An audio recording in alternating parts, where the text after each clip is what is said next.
This is Discovery of the Five Senses, Book 1 in the Urban Boys series, by K.N. Smith. Narrated by Glenn Steinbaum. Music and sound editing by Mario Rodriguez. With brittle leaves and debris thrust upward, the two were enveloped in a dark, hazy hell as they engaged in a violent struggle for what seemed like an eternity. Prologue.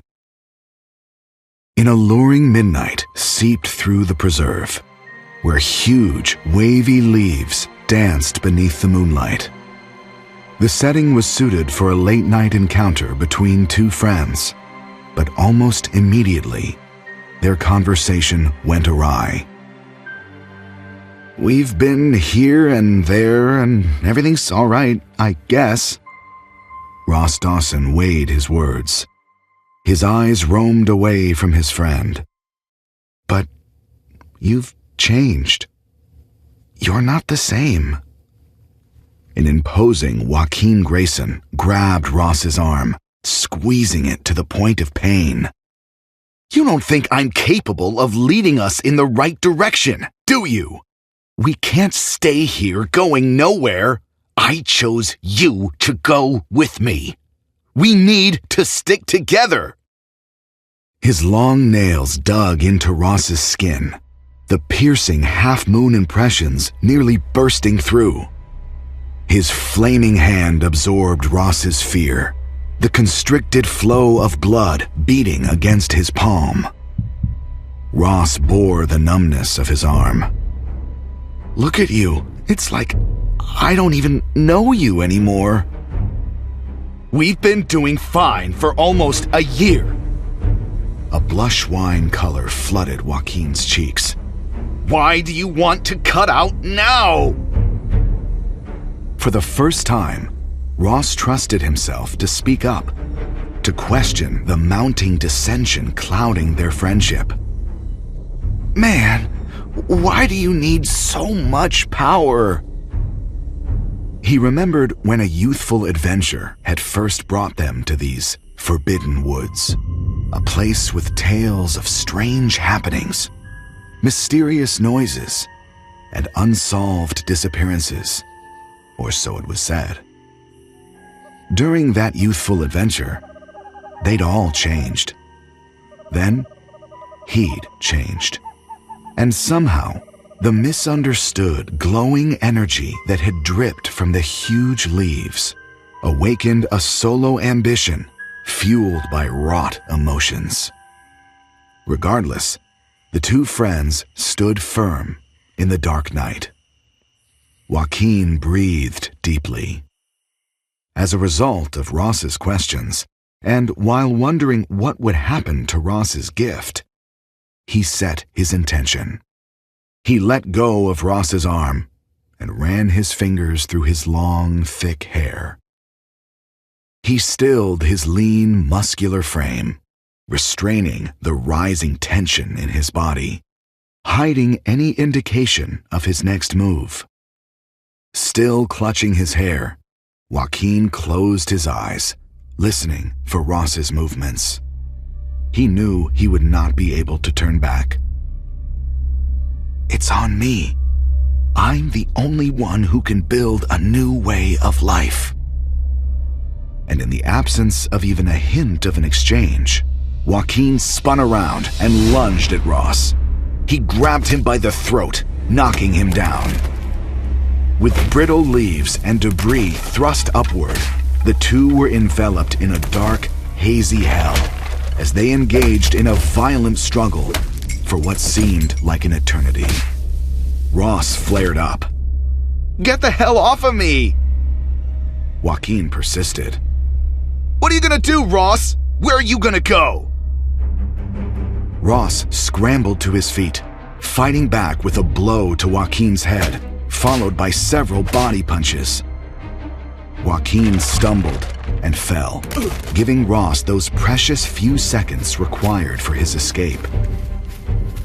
Fueled by a rush of pulsating adrenaline, Ross ran frantically, stretching his quivering legs. His rich brown skin tightened as he pounded through the forest. He tried to ignore his thunderous heartbeat while scanning the pathways, searching for possible escape routes. With his baseball cap lost to the wind, his short, curly hair had exposed to the open air. Ross grasped the moment, one littered with deep panic and a singular appreciation for survival. This turn of events stemmed from countless episodes in which Joaquin, only 19 yet extremely demanding, had tried to control those around him. The violent exchange was the smoky glow at the end of a dark tunnel, and they had ventured across the breaking point inside this lush landscape. At the same moment, on the other side of the preserve, Delisato and Jusan Yamada examined the stars on this warm summer night. Although disturbing tales had contributed to the mystery of the forest for generations, it offered privacy unavailable in their everyday lives. Jusan stood beneath trees adorned with apple-green moss. I know we're not supposed to be in here, but look at this place. I heard people got lost in here and they never came out, Della said, pulling back. Do you think that's true? No way, Jusan convinced himself, unsure of the validity of the tale. If someone gets hungry enough, they'll find their way out. Our neighbor said there were weird noises coming out of here one night, Della recalled as she clutched her purse. That's not true. It looks safe in here. Jusan took her by the hand. Maybe their TV was up too loud. Come on. Della grasped Jusan's bicep as she began to move her feet. Tiny lights greeted the couple. They set foot in the forest, walking and talking, looking for the perfect place to nestle. It was quiet, peaceful, and visually unlike what they had imagined. With his feet tearing across the forest floor, Ross's vision blurred, and he became lost in the darkness. Surrounded by a blackness offering no hope, layers of greenery swallowed him, slowing him down. But when the sharpness returned, a kaleidoscope of hues filled his eyes, and he tore through the brush. Joaquin's labored breathing grew louder with each passing moment. He pressed his hands into the earth, feeling for the warmth of Ross's steps.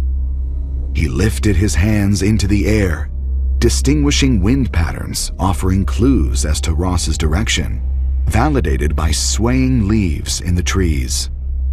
Powerful nerve receptors in his fingertips quivered with the weight of his desires. Forging ahead, he caught up with Ross. He slammed Ross to the ground, wrapping his arm tightly around his neck. Joaquin's long hair whipped and swung, practically covering them both, stinging Ross's sensitive eyes. Ross struggled against Joaquin's grip, but was unable to break free. He finally managed to drive an elbow into Joaquin's ribs. Joaquin gasped for air, loosening his hold long enough for Ross to wrench away and stagger to his feet. They exchanged a flurry of punches, jabs, and kicks, setting the bruising process in motion. Despite fatigue setting in, Ross found the strength to circle behind Joaquin. He landed a ferocious blow to Joaquin's back, knocking him down yet again. Catching his breath, Ross resumed his search for a way out of the preserve. His eyes cut across the landscape sharply. But Joaquin took only moments to compose himself, his face returning to its expressionless state. His pursuit of Ross had resumed, and with furious determination. Beneath the glow of the moonlight, the appeal of the curvaceous foliage mesmerized Della and Jusan. Resting among fallen leaves deeper inside the preserve, Jusan looked into Della's almond eyes and stroked her hair. "We'll be married someday. It's in the cards, you know. I really love you." Della smiled softly. "I love you too." "You're smart, beautiful, creative?" Jusan caressed Della's slender waist. "I'm pretty sure all the guys are jealous of me right about now." Della brushed Jusan's face with her fingers. "Well, look who's talking. The handsome prince. We can make a nice home here and raise some kids." Jusan tried to maintain a serious expression. "We'll have one to wash dishes and one to clean the house." "Oh, really?" Della wrapped her leg around Jusan. "Well, that means you'll be mowing the yard, mister." His solid athletic frame meshed with her delicate figure. Hidden behind a massive leaf, their passions spilled over. They drew in close and kissed with animated fervor. But the sickening sounds of a brawl interrupted. "What the heck was that?" Jusan whispered. Trying to determine the direction of the commotion, he pressed his hand over Della's mouth. The look in his eyes signaled the need for silence. They peeked out briefly and saw the brutal fight. Della began to shake. Shocked at the sight, she looked for an exit in the thick brush. Sensing she might dart away, Jusan held her close. As the fight continued, Joaquin landed multiple blows on Ross's head and took a few in return. He charged forward, pushing Ross into a tree where a low, protruding branch punctured his torso. Oh! Ross grasped the wound, screaming. His torn shirt absorbed the blood spilling out of the gash. Branches cracked and fell around them, one whipping the leaf covering Della and Jusan, but it quickly snapped back into place. Ross stumbled over a branch and fell, landing just inches from Della and Jusan, his body pressing against the leaf, sheltering the two. Fear silenced Della's panicked desire to cry out, as Jusan protected her with his body. Joaquin pounced on Ross, striking him in the face. He wrapped his hands tightly around Ross's neck, pressing his full weight into the evil act. Ross's contorted face began to relax. Saliva dripped from Joaquin's mouth as he squeezed tighter. Ross's legs stopped twitching. Joaquin waited for the end to arrive. The forest fell silent, apart from his strained breathing. It was over. Joaquin collapsed beside the body. Ross's empty, wide-open eyes expressed the sheer horror of his fate. Exhausted, Joaquin stayed there for a few minutes while the forest absorbed the intentional, malicious act. Pained moans escaped him as he stood rubbing his eyes, which were suddenly burning. Unable to see clearly, he stumbled out of the forest, going anywhere the night would take him. His eyes burned a furious, deep red. He would remain in an agonized condition for 3 long days. Terrified, Della and Jusan guessed at what had just happened. Afraid to move, they had no choice but to show more patience than they had thought possible in their lifetimes. The scared couple clung to each other, wondering what new horror awaited them. The minutes seemed like hours, but they remained still, even as a bright light swept through the preserve. The light was sharp, electric against the blanket of darkness. It brought with it a clicking noise, which drove its way into their ears with a musical rhythm.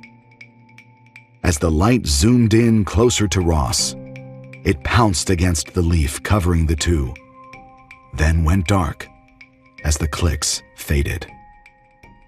As the night progressed, Della and Jusan found the courage to make their move. In disbelief, they ran home, holding a frightening secret in their hearts. A secret of murder, committed under a striking, glowing moonlight on the most fateful night of their young lives.